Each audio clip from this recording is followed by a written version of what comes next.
Last week, we looked into the mud and blood of the Picton farm, a place where the line between livestock and human life began to blur. But as the 90s rolled in and the farm transformed from a secluded slaughterhouse to a neon lit nightmare known as Piggy's Palace, while the music blared and the drinks flowed at Vancouver's underworld, women were vanishing into the silence of the barn. Today, we're talking about the survivors who got away and the insiders who actually saw the blood, and the systemic indifference that allowed a monster to keep his assembly line running.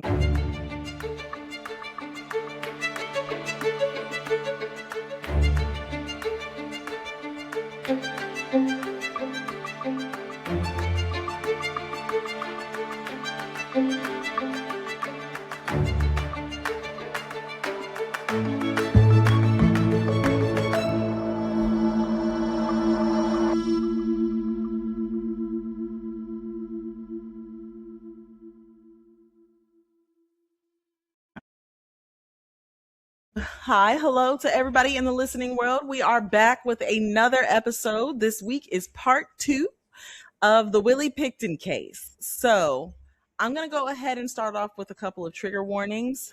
This week we do have violence against women. We do have a little bit of cannibalism. We have, Gory God, I mean, too. it's, huh?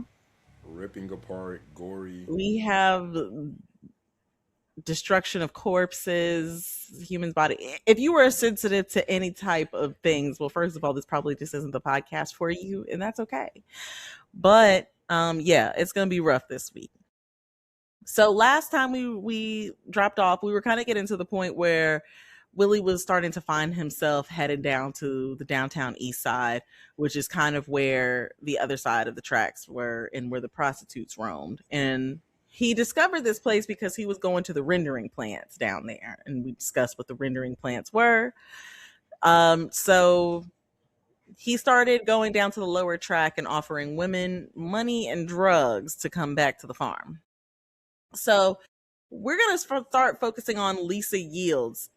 She's kind of an integral part to this story. Did you hear about her? A little bit, little bits and pieces there. Okay. So Lisa was about 30 years old, 38 years old when she met Willie. She met him because she was looking for her son, and somebody said that he was down at the farm.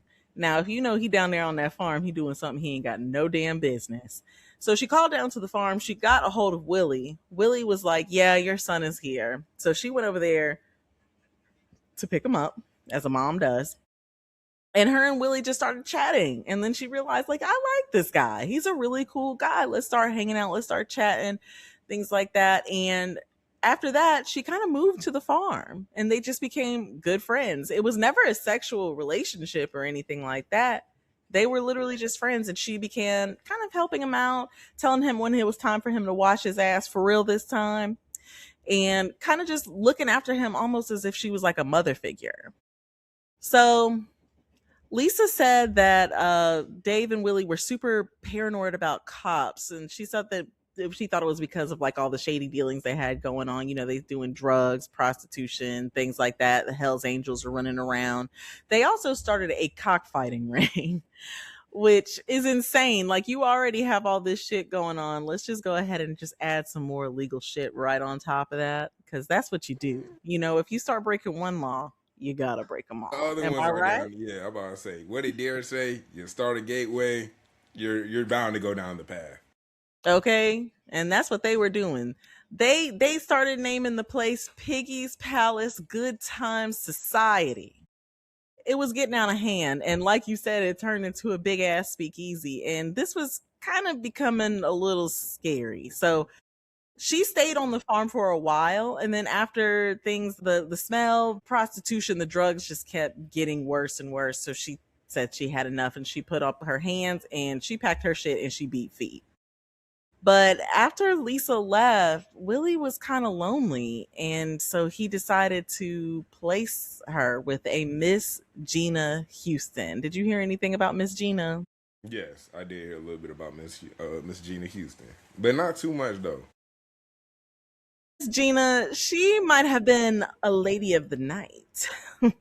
But but she met Willie, and I don't know, like she was all in. She was just like, I like this man. Okay, even though he smells like shit, there is one thing that this man does have, and it is that cash. Okay, and that's what she was after. She Gotta started using remember, him he like did as have her $2 million. sugar daddy. He did have $2 million. Exactly. Like he had money and things like that. Like she started using him as her sugar daddy because, like, why not? But also imagine, ladies, Willie Pickton being your sugar daddy and he's buying you your Louis and your Birkins because he want a little sugar because of it. Exactly. Ooh wee.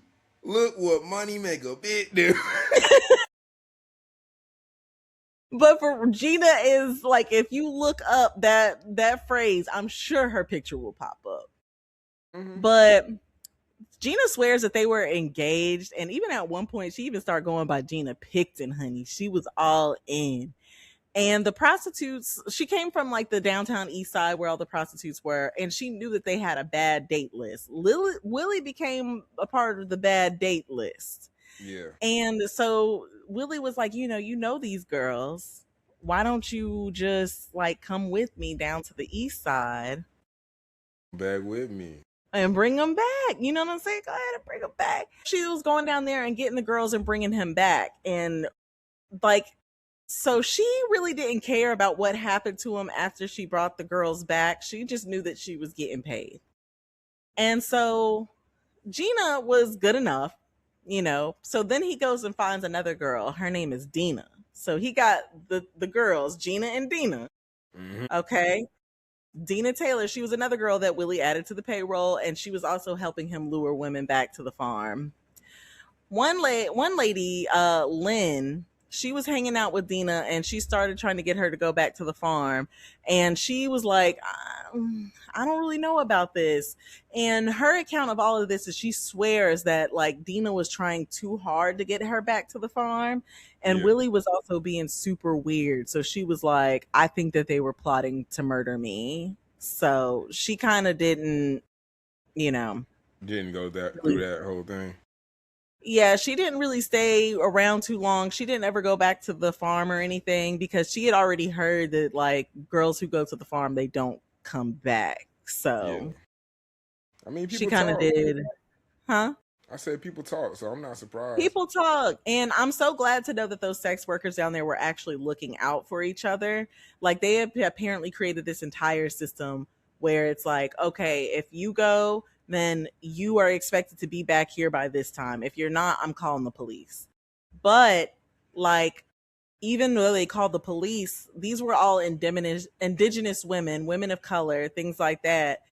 When they would call the police really just didn't care. Exactly. You know? Because I don't know if what's the lady I told you about the first time, like the one that stabbed them and everything. Did she come up now or did she come up later? Because I feel like she was probably one of the first ones. So she was close to the first one. We don't really know her name. I'm actually gonna cover her in just a second. So Dina actually helped pick up Tracy Bynum. So Tracy Bynum is probably one of his first and earliest victims, but definitely the luckiest out of them all. Yeah. She said Willie picked her up and took her back to the farm because he wanted to hang out and do drugs. And she went to his trailer and she said it was so gross that you couldn't even get past the kitchen. She's like, it smelled like farm animals and it was just, there were clothes everywhere. And then she saw other women's clothes in there and she was kind of like, what's that about? And he was like, oh, from another prostitute or whatever. And she was like, okay, whatever. And so they did their thing. And then he grabbed a knife and held it towards her after they were done doing whatever they did and accused her of stealing his wallet, which I think we all know that this was just an excuse. Like he just wanted to murder her, but he didn't really have a reason to murder her. But if he said, oh, she took something from me, then if the police get involved, it's like she was trying to rob me. Yeah. Mm-hmm. Because as we know, like, let's say prostitute, as soon as like the police hear from a non-credible source, which unfortunately for prostitutes, they're going to be deemed a non-credible source, then it's kind of like, oh yeah, this person or this person who we take. And I ain't gonna lie to you, we already seen that Willie Pickton and his family has a lot of credibility in the Mm-hmm. land, even though they're not deemed the best people, they're still deemed as people versus prostitutes who are really not. Right. Right. But so he ended up taking that knife, and imagine like somebody coming up to you. She had on a button up shirt. He took Hmm. the knife and started ripping her buttons off the shirt with a knife to show her that he was really serious and he was about that action. So she freaking ran outside, and then Willie just automatically turns his like crazy light off, and he's like, "Hey, whoa, sorry things got heated in there. Let me take you back down to the east side." And and this dumb bitch agrees. She gets in the She truck with got put in the him. car. I know there was a corn maze somewhere. I would have ran through it. I'm so sorry. I'm actually Yeah. terrified of corn mazes, but Oh, we gotta when take you to a corn maze for Halloween. We got to. Now we gotta take you through a corn maze through Halloween. Like, I gotta get on your that's fear. fine because that's like in a controlled environment. Like Hmm. I definitely am cool with like like, oh, we're going to the amazing maze or Okay. whatever. Like that's Yeah. cool. But if it's like somewhere that I don't know in the middle of nowhere and this is not a paid experience, I do not like cornfields. That's Okay. actually, yeah, that's understandable. I feel like that's where like all the creepy stuff And be we're going not on. gonna pretend like we all didn't watch Jeepers Creepers. We You just know all what gonna really the movie that really got me, that really scared me out of corn mazes? It was who buddy that be writing the horror books. The horror books. Stephen King, Stephen King wrote that it, demented oh motherfucker. my gosh. It was like Into the Tall Grass or something like that. What? Oh, Jesus Oh Christ of God, I Nazareth. said, what kind of time? Man, look, dog, watch that movie if you can. Watch that movie if you can. That's just my recommendation. If you love It's not even yourself, like you it's a wouldn't do it. completely scary movie as much as it's gonna stick in your mind. It's gonna stick in your And mind. also, if you really want to scare yourself, go read the book. Actually, you know what I like to do? Okay, so I might be a scaredy cat about certain things, but also certain things I just like to psych myself out. I will legit get a book like that and read it in the dark by myself Okay, okay, I can see with my that. little book lamp. Yeah, because it's not visual, so it's all in your mind. Yeah, so that way everything else is blocked out and then my mind can just run wild. Yes, And I'm like, I'm the oh, dude. opposite. Like I could watch a movie, like graphics don't scare me. It's like I guess reading it because your imagination goes off, and if I'm in the dark now my imagination is going crazy. You start What hearing was that? stuff, Fuck yeah! your What the mind fuck was start that? playing tricks Yeah, on you. yeah, yeah. I'm not gonna lie to you. Yeah, my mind's playing tricks on me. Yeah. Hmm. So I about to say, and to go back that buddy old pal. Hmm. I don't feel like I'm about to say there's no way that more women, like I need, there should have been more women that escaped. I really feel like there's probably more women that escaped. They probably just didn't come up in front because even if you escape, what, nothing was really gonna happen. They weren't gonna go back to the to Willie Pickton and be like, oh yeah, did you do this? They're just gonna be like, oh okay, all right, sure, this man's killing women. I think that probably some women escaped, but also like think about how far away they were from Mm, everything. Like, good break. 45 minutes on a drive. yeah, like you're 45 minutes away from everything out in the middle of nowhere. But remember this quote right here because Willie said this, and you tell me what you think he meant by this. Me here. Because she got in the truck with him, and then he looks over and says, he's like, I like to help working girls get clean, but if they slip up and they start doing drugs again, they don't deserve to live. I would have been getting clean. Like, yeah, you know what? I've been thinking about getting clean my whole life, man. Shit, yeah. That's some crazy He was shit. probably gonna kill you anyway, so it don't matter. Shit, I mean, the motherfucker, I can lie. You better lie your ass off if there's ever a time to lie. In front of a motherfucker like that is the He time, didn't best want to time to help leave. girls get clean. He just wanted to kill Yeah. women. I think he just hated women and he just wanted all women to die. I really think, like, bro, like, you gotta think, he really had a terrible mother figure. Like, let's be real here. His mom was cruel. Yeah. Really quick on his mom. I forgot to include this in the first episode, but so Willie's mom actually looked hella crazy. Like she grew out a beard, I guess she must have had like PCOS or something, or some sort of like hormonal imbalance. She grew out a full Mm. beard, and she also shaved her head. Like, she was very much a type person that wanted people to stay away from her.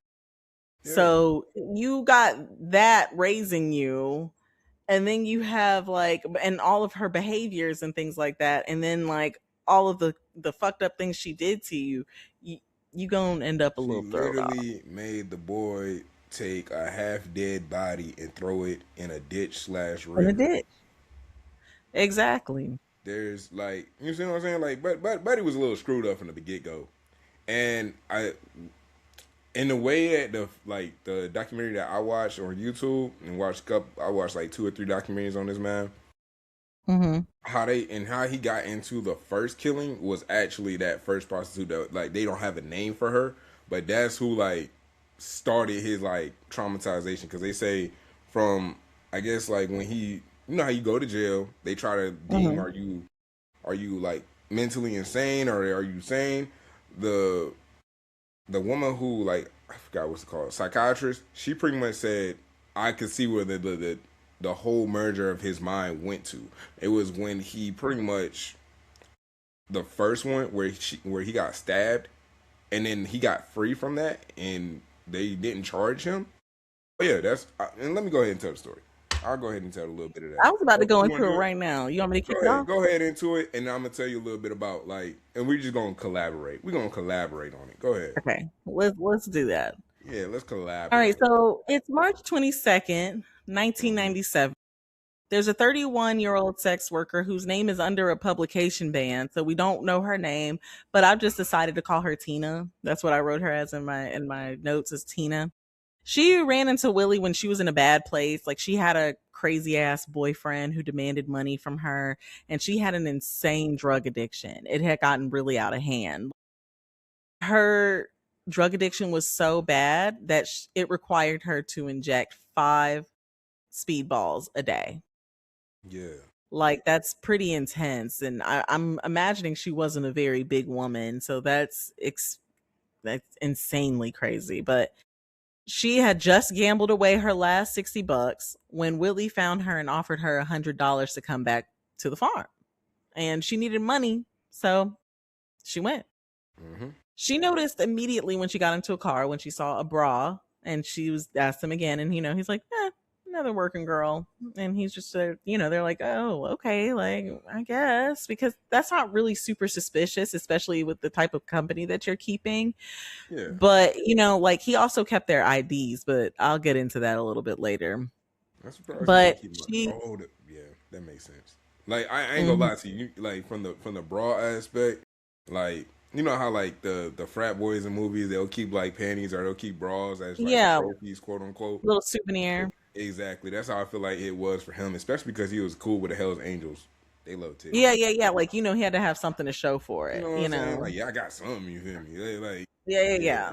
It was like that type of thing. But so she went over to his house, and she immediately had noticed the same thing that Tracy noticed. She noticed that, ooh, it's really nasty in here. It's pretty gross. And she saw a huge butcher knife laying on the counter, but she just took note of it and, remained cautious. And she went on, and she was going to do what she had to do to get her money. Exactly. So she went into his room only to see that he had a sleeping bag and a roll of plastic sheeting in his room. That was it. So Tina panics, and she makes an excuse that she needs to call her boyfriend to let him know that she's going to be a little late. And Willie refuses to let her use a phone. So she makes up another excuse, and she's like, you know what? Well, actually, let me just use the phone book so I can write his number down. Hmm. And in case we start doing drugs or whatever, and like, let me just write his number down so I can call him, when I get out of here at the payphone up the street.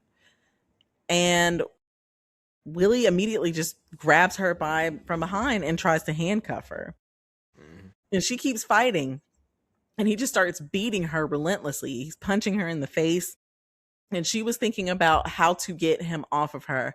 So she keeps backing up, and she's having him back her up to the place where she saw that butcher knife. Mm-hmm. So she backs him up there. He grabs up the knife and she just starts stabbing the hell out of him. And she was like stabbing him. I think he must have gotten the knife from her and was started stabbing her. She said at one point she was So blacked out. Hmm? so also I'm about to say one of the other things too was that like during their sexual interaction or whatever, he had her handcuffed, right? That was his So thing. yeah, so and that's a very important fact like that you about to get into. I already know, but like it's just the fact that she was already handcuffed, and I think she was free. Like it wasn't both She had handcuffs one together; hand it was free. just one handcuff. Hmm. So she got into the altercation, and my thing is,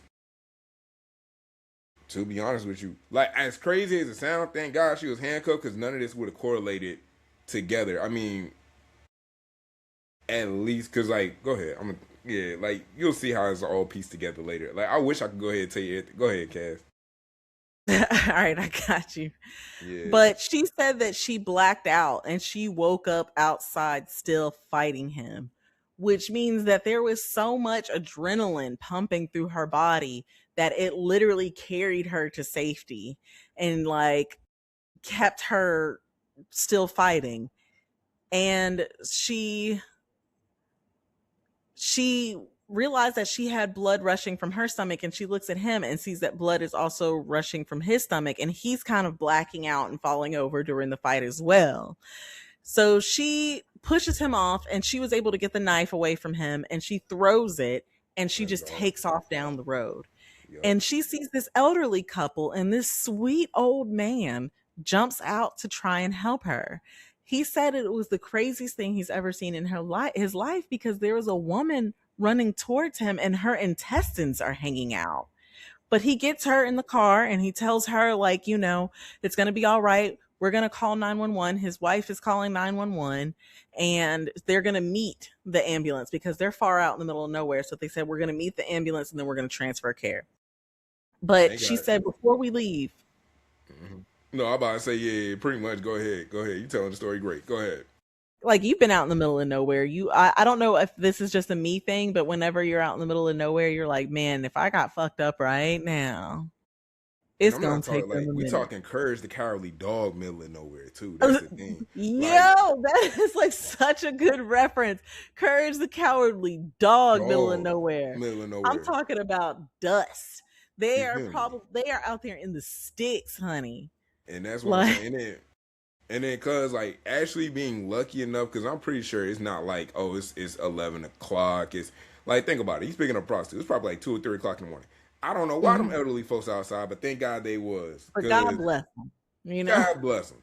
Picked her up, took her to the hospital. God be working in mysterious ways. He do what he do. Maybe they got a Right. little thirsty, ran out of coffee. They said, "Hey, look, where's the 7-Eleven at? We got to go get some." But Okay. hey, made it happen. But when go ahead, cause I know it's like when she got to that hospital, that's where like all the real chaos really incited. That's where everything really go crazy. It really is. But like they transferred care.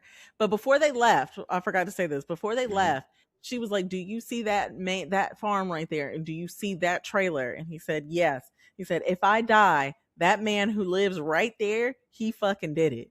And then they said, "Well, where is he?" So he's like, "He's bleeding out and he's been stabbed." And so he's telling the paramedics that whenever they get there, they're transferring care. She was like, "Look, this woman has been stabbed." She said that the man right there did it. And also, she said that he was stabbed as well over there. So they take off and they take her to the hospital and they send another unit out there to get Willie.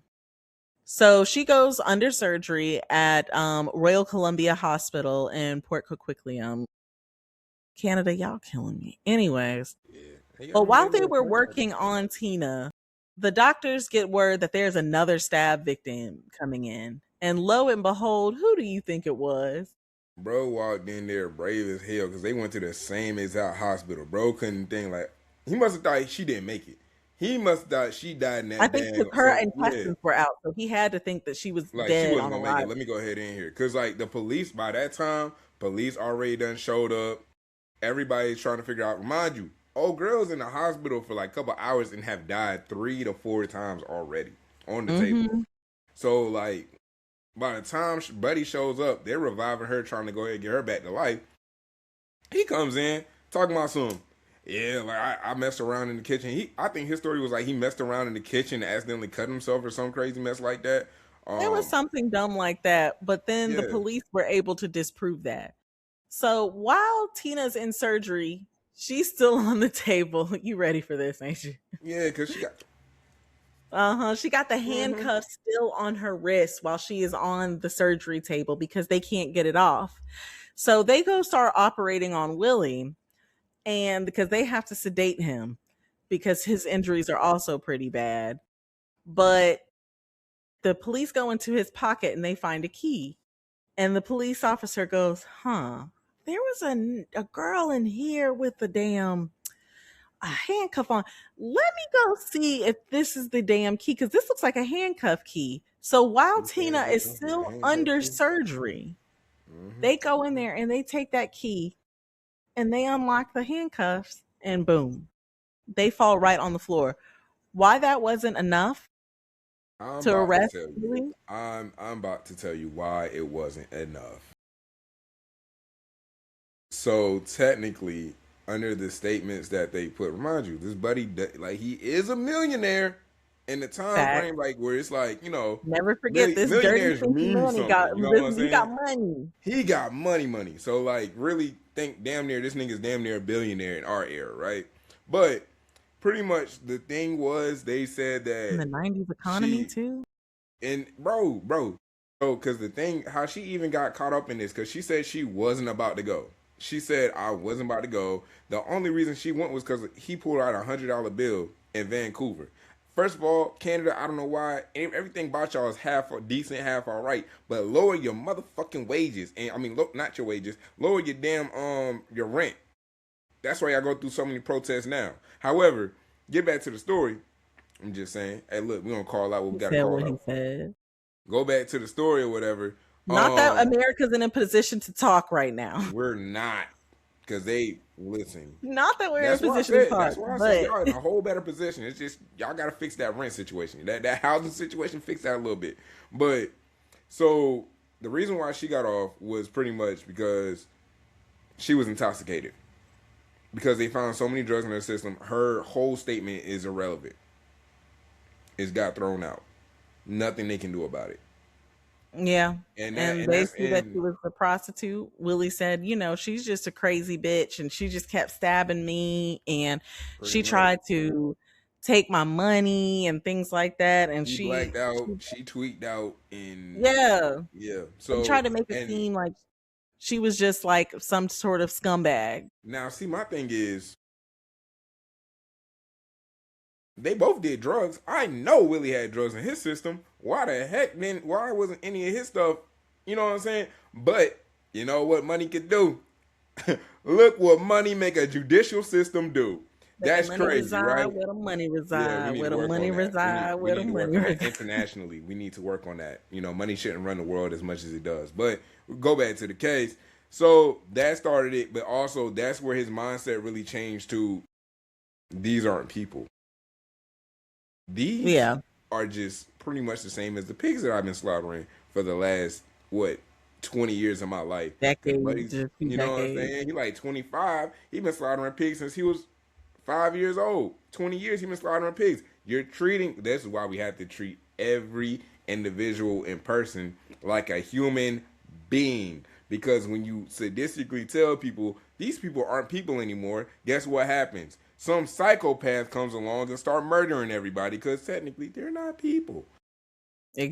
We Exactly. need to stop. Go ahead though. That's my rant for today.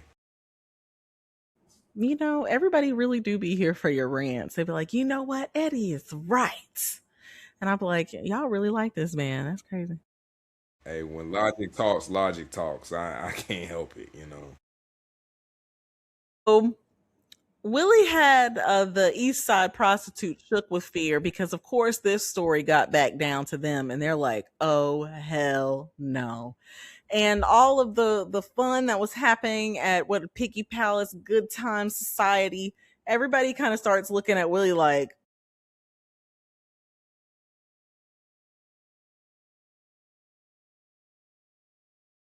So, and he'd always make these really dark jokes about, hey, I know how to get rid of a dead body, and I've gotten rid of dead bodies in the past. And also, this motherfucker had a big industrial size meat grinder. Now, if you see a man who has an industrial size meat grinder and is a very skilled butcher, but some reason women, you see him and you never see him again.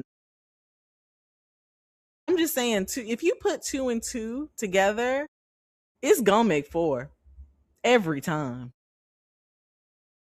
I hate to Yes. say it. I don't think they found all the bodies. Let's take a real No, they didn't. ideology. Like let's really sit here and think for a second, right? Hmm. This man was with the Hell's Angels. I know for damn sure it ain't just prostitutes, buddy. This man got rid of everybody. To be honest with you, he's probably their best hitman. Hey, look, No, but I for want real. you to go kill this person, and then you're gonna take it to this location. He was that location. Exactly. Oh, without a doubt. Go ahead though.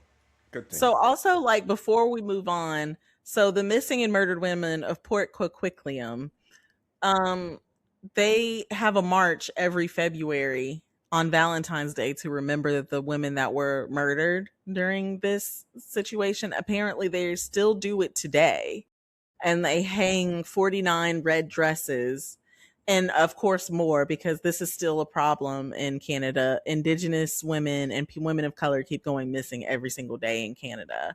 A lot of them are sex workers and things like that, and even to this day, after we've seen what happens when you just let your biases get the best of you, like what happens, they still have that biases to today, and they still kind of are just letting this happen. But anyway, um, you probably see where I'm going with this, with the meat grinder and the Yeah. butcher. But And Canada, so this ain't to beat on y'all because this is an international problem. You know what I'm saying? But one thing that I will say is, and I'm looking dead serious at everybody or whoever is listening to this, don't judge a society about how it treats its rich. Judge a society based upon how it treats its poor. amen. America, Amen. you are under watch as well. Continue. Right. America, I hope you heard that. But so you remember Lisa from the beginning? So Yeah. she was the one who actually came back and she took care of Willie while he was recovering from the stabbing. And so she was telling people, like, look, I heard some weird shit and I saw like IDs everywhere and bras in his trailer and things like that. And, word gets back to a detective who's already starting to get a little suspicious of Willie because he heard about the incident at the hospital. And so he's like talking to his police chief and he's like, yo, like, why, she doesn't want to talk to the police. She doesn't like police. So what if we had somebody undercover go in and talk to her? They were like, no. And they were like, okay, well, like, then maybe like let's do surveillance or whatever. They were like, that we can do. And they're like, finally, fuck yeah, we're getting somewhere. Amazing. Let's get surveillance on him. They would say, yeah, we got you. 3 days later, they were like, well, he didn't do anything. So they stopped surveilling him. Like, Which have is you good. never heard of a cooling off period? Serial killers have a cooling off period between the victims that they kill so they can decompress, kind of like chill out their mind before they go get their next victim so they don't make mistakes. So, So I mean, you know, also, I'm not gonna lie to you. We see an American Psycho. Like I ex- just like you know what I'm saying. exactly. There's a reason why the rich psychos they never go after rich people. They never go after people that have connections. Like Hmm. from a psycho killer's mind, is way easier to get rid of somebody who nobody knows. You know what I'm saying? Hmm. If that shot of that fly on the wall has disappeared, nobody's gonna notice. The Nobody's fly going to on the know. wall is gonna disappear. But if I take a TV screen off the fucking TV out the wall, I bet you're gonna notice all that motherfucking. Hey, bro, where the fuck is my flat screen TV? Exactly. Yeah, yeah, yeah. Exactly. So yeah, yeah. But what really pissed me off about Lisa is that she refused to talk to the cops because She said that she didn't like cops, but I think the real issue is bitch, you were cleaning up crime scenes and you fucking knew about it. And you didn't want the police to talk to you, and then they start getting into, so you just clean this up. You just didn't ask any questions. You're just cleaning up blood and getting rid of IDs and burning clothes and things like that. That's Think why you about it. didn't want to talk to the police, Lisa. It's not because you scared, because she's like, they gonna twist the story. No, you have something to hide, dum dum. You Let's were be cleaning up crime scenes. platonic or not. That became like damn near her best friend. It really was like that was her She didn't want to person get for involved. real. We know And then people. We talked about this today. We know people that have never met R. Kelly screaming free R. Kelly, and we got all the fucking all everything. You know what I'm saying? So like, you feel me? Like you talking about? Oh yeah, turning your best friend. Like, right, like no, like I can't do that. I That's my gotta fuck with bro. this nigga. Like no, Right, turning right. niggas killing people. But like also, secondly, the other thing that really pisses me off about Miss Lisa here is that she believes that she might have ate some meat from the farm that were tainted with human remains. Like, what in the almighty fuck, girl? Like, you were eating human remains and you were almost positive that you were, and you were just like, is you, what did Birdman say? Is you dumb or is you stupid? I was about to say there was a song that just came to mind. I just can't think of like the full lyrics. Where it's like, if you're cheating, I don't want to know. I don't want to know. If you feeding me, I don't wanna know. Yeah, nah, she did not want to know nothing about them human reigns at all. Like, Honestly, sometimes, hey, ignorance is bliss. Ignorance hon- is bliss. honestly, I don't think I don't know if I would want it. I couldn't stomach it. I just couldn't. Like, I might have to like disembowel myself. Like, if I found out that I anyway. Anyway, yeah. So anyway, friends are starting to suspect Willie, and the farm is starting to get pretty weird. They're starting to see women's clothes everywhere with blood on them. And one of the guys that used to hang out the farm, his name is Scott Chubbs. He was a good friend of Picton's, and he kept saying, like I kept seeing women like come to the farm, but then I would like never see them again after that, after they were seen with Willie. And I'm like, girl, it's because your friend is a butcher. So, if I see my friend with a prostitute, I'm not expecting to see the prostitute ever again. To be honest with you, But like this is look, you not she had a understand. valid point. She had a little valid point. Hear me out. She had a little No, valid point there. this is Piggy's Palace Good Time Society. Of course they're gonna come back. It's No, Willie's Good Time Society. I'm not gonna lie. I'm not gonna lie to you. Even a prostitute, I feel like they got standards. Like I hear me out. I feel like, you know what I'm saying. Once I've seen or gone through enough, don't worry about it. You're on the list. I'm not doing that again. Like there has to be, for every human being, there has to be a I'm not doing that again type somewhere. Like there has to be like a breaking point where you're like, I'm not doing that again. Like, you know what I'm saying? So it's like, seeing it once, not going through it again, you're good. You know what I'm saying? So it's like that's where I kind of see it at. And that's why I'm I like, feel you. I'm not expecting a prostitute to come back to Piggy Palace. Yeah, you know what I'm saying? Like, see it once, Right. that was the experience, and we laugh about it. Like, it's one of those we But he experience, we did this laugh. regular, like everybody was doing it. Everybody was bringing prostitutes back. So like these, they may not have been uncommon that like, oh, you saw this dude, this girl with this guy this week, and you see that same girl with this guy next week. Like it might have been one of those things because there's like a bunch of men just running around passing out all over the farm. Like I said, this is Piggy's Palace Good Time Society. Yeah, I didn't have a good time. I'm not coming back.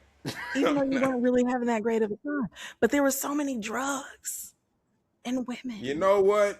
You bring up a good point. Because I saw a quote today. I be knowing that. Said, quote said, you ain't never heard a crackhead say, I ain't got enough money to get these drugs. They go and get it, right?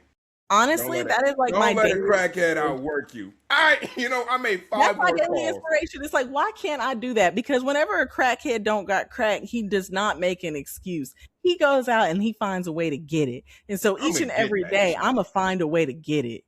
Not crack, but like I'm going to get these bills. Like, you know what I'm saying?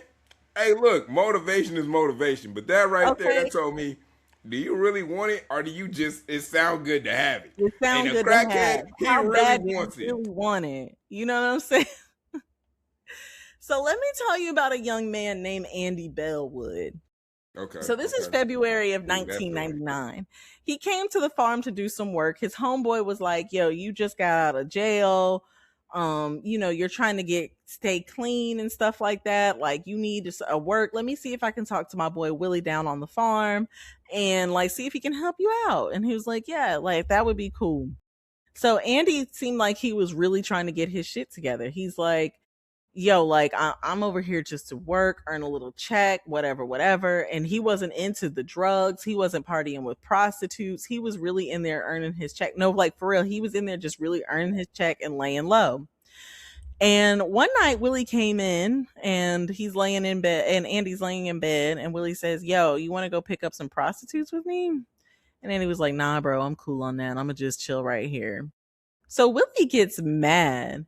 And then Willie starts telling him exactly what he does to the women. He would say, he's like, I picked them up from downtown and I enticed them with drugs and money. And Andy's looking at him like, okay, cool story, bro. And then he said he was like put them on the bed and do it doggy style. And he said he would handcuff one arm behind them and he would strangle them with like his hand and stuff like that. And like he was basically acting out in front of Andy everything that he does to these women. And he says things like to calm them down by saying, hey, everything's gonna be all right now. Everything's okay. Shh, everything's gonna be okay. You're such a good girl. You know that. And while killing these women, he's a psychopath. And to me, I don't think that there's many things scarier than when someone's doing something extremely terrifying, but saying it in an extremely calm tone. Like whenever your mom would get mad Hmm. and she would be like, nah, nah, I'm not even mad. And you're like, she gonna kill me. Then he was like miming how he strangled them. And he was telling Andy, he's like, do you know how much people bleed? People bleed a lot when you cut them. And he said, after I do that, I take them to the barn, I hang them up like them pigs, and I gut them. And explaining to him that after that, I take their body parts and I feed them to the pigs because the pigs will eat anything. And whatever the pigs don't eat, I take them to the rendering plant. And after something goes to the rendering plant, it is never to be seen again. There is no way to track these body parts, remains, anything. They're long gone.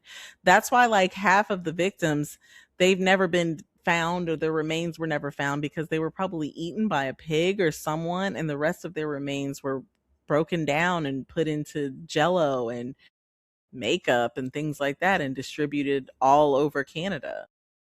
So, yeah.